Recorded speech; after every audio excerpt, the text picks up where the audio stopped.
Lições bíblicas adultos. Em defesa da fé cristã, combatendo as antigas heresias que se apresentam com nova aparência. Hoje iremos comentar o tópico 2, da lição 8. Classe de adultos. O tópico 1 possui 3 subtópicos. Esse tópico vai tratar sobre algumas heresias que negam a humanidade de Jesus, como o apolinarismo e monotelismo.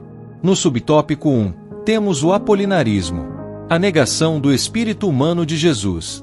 O apolinarismo surgiu com Apolinário de Laodiceia, nascido em 310 d.C., que pretendia explicar a encarnação de Cristo de maneira filosófica, mas acabou comprometendo sua humanidade plena. Apolinário desenvolveu um modelo tricotômico do ser humano, ou seja, ele via a humanidade como composto de 3 partes. Soma, o corpo físico, a carne. Psique, uma alma animal, onde residem os instintos e desejos. Pneuma, o espírito racional, a sede da consciência e da mente. Ele ensinou que Jesus tinha um corpo humano e uma alma humana, mas que não possuía um espírito humano. Em vez disso, o Logos divino teria fortalecido essa função. O problema do apolinarismo é que, ao negar o espírito humano de Jesus, Apolinário criou um Cristo incompleto. Se Jesus não tivesse um espírito humano, ele não poderia ser verdadeiramente homem. Isso traria várias implicações. Jesus não teria uma mente humana real, mas apenas a consciência divina operando diretamente. Isso comprometeria a identificação de Cristo com a humanidade. Se Cristo não fosse totalmente humano, ele não poderia redimir plenamente os humanos. O princípio teológico é: aquilo que não foi reforçado, não foi redimido. Se ele não tivesse um espírito humano, então a parte racional e consciente da humanidade não teria sido restaurada. No subtópico 2, temos a resposta da Igreja, que a Igreja rejeitou essa visão com base no ensino bíblico sobre a humanidade plena de Cristo. Jesus tinha um corpo humano real, ele ressuscitou fisicamente, e as provas estão em Lucas capítulo 24, versículos 36 ao 40, e João capítulo 2, versículo 21. E em Hebreus capítulo 10, versículo 10.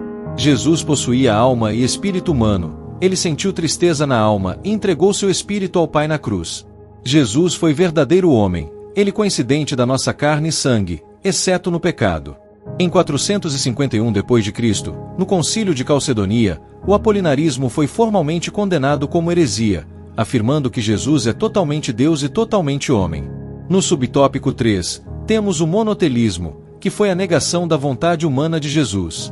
O monotelismo foi ensinado por Sérgio, patriarca de Constantinopla, e defendia que Cristo possuía apenas uma vontade.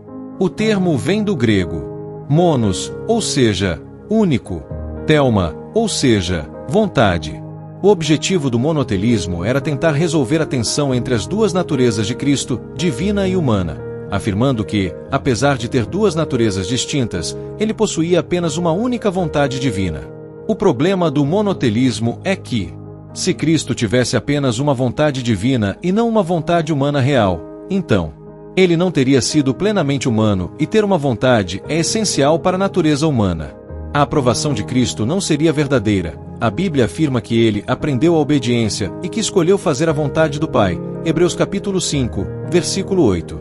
Mas se ele tivesse apenas a vontade divina, essa conformidade seria automática, e não um verdadeiro ato humano. Comprometia o sacrifício de Cristo. Para que a redenção fosse completa, Cristo precisava obedecer ao Pai como um verdadeiro ser humano. Resposta da Igreja. A posição ortodoxa foi defendida por Sofrônio, patriarca de Jerusalém, que argumentou que Cristo tinha duas vontades, e que sua vontade humana estava sempre submissa à vontade divina. Essa visão está confirmada na Bíblia. Jesus declarou uma vontade humana distinta quando disse: Pai, se possível, afastado de mim este cálice. Contudo, não seja feito a minha vontade, mas a tua. Marcos capítulo 14, versículo 46. Aqui fica claro que Jesus tinha uma vontade humana, que naturalmente desejava evitar o sofrimento, mas escolheu submetê-lo à vontade divina. Ele também usou sua vontade divina para perdoar pecados e operar milagres. Leia em Lucas capítulo 5, versículo 20 ao 22. O Terceiro Concílio de Constantinopla condenou o monotelismo como heresia, reafirmando que Jesus possuía duas naturezas e duas vontades distintas, mas harmoniosas. As heresias cristológicas surgiram da tentativa de explicar racionalmente o mistério divino, Como Jesus pode ser 100% Deus e 100% homem ao mesmo tempo? Mas qualquer alteração desse equilíbrio compromete a obra redentora de Cristo. O apolinarismo negou que Jesus tivesse um espírito humano, tornando-o incompleto como homem. O monotelismo negava que Jesus tivesse uma vontade humana, comprometendo sua verdadeira acordo. A posição correta, baseada na Bíblia e defendida pela Igreja, é que Jesus é plenamente Deus e homem, de acordo com João capítulo 1, versículo 14 e Colossenses capítulo 2, versículo 9. Ele tem duas naturezas perfeitas e completas, humana e divina. Ele possui duas vontades, a humana, submissa à divina, de acordo com Marcos capítulo 14, versículo 36. Essas verdades garantem que Cristo pode nos representar plenamente como humanos, e ao mesmo tempo, nos salvar com seu poder divino. E não esqueçam de ler e estudar suas revistas. Escola Bíblica Dominical, a maior escola do mundo. IBD, mais subsídios, todos os dias trazendo materiais com excelência para sua classe.